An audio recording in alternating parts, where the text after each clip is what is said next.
సరైన ఎంపిక. దేవగిరి రాజ్యాన్ని సదానందుడు పరిపాలించేవాడు. అతనికి బంగారం, వజ్రాల ఆభరణాలు ధరించడం అంటే చాలా ఇష్టం.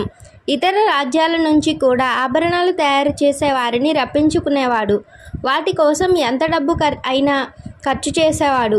ఓసారి పక్క రాజ్యానికి చెందిన సుబ్బయ్య అనే వ్యక్తి ఆభరణాలు అద్భుతంగా తయారు చేస్తాడని తెలిసి అతన్ని పిలిపించాడు.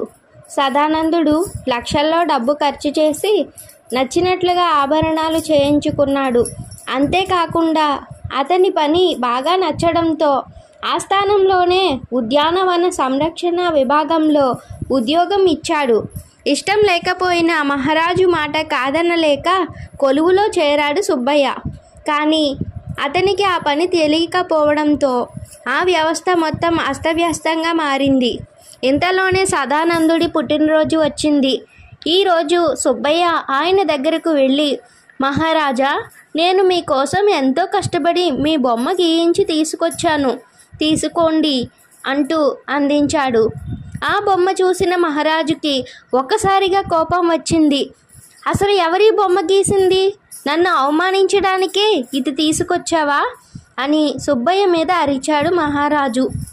అప్పుడు అతను, నా కుమారుడు గీశాడు మహారాజా, తను పాటలు చాలా అద్భుతంగా పాడతాడు, అందుకే గీయించాను అని బదులిచ్చాడు.